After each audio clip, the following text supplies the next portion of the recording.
11 тысяч отжиманий за 6 часов, только вдуматься. Юный спортсмен мастерски выполняет различные виды акробатических упражнений. Этот парень из Таджикистана действительно удивил многих.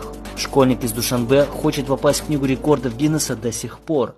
Отец 7-летнего душанбинского школьника считает, что рекорд его сына достоин книги рекордов Гиннесса. Эмо Хусейн Умаров может отжиматься 11 тысяч раз. По словам Раджаба Умарова, Эмо Хусейн выполняет это упражнение бесперерывно в течение 6 часов 20 минут. Самое удивительное, что он смог побить рекорды у самых известных людей. Например, Чарльза Линстера, который смог зафиксировать первый рекорд отжиманий от пола.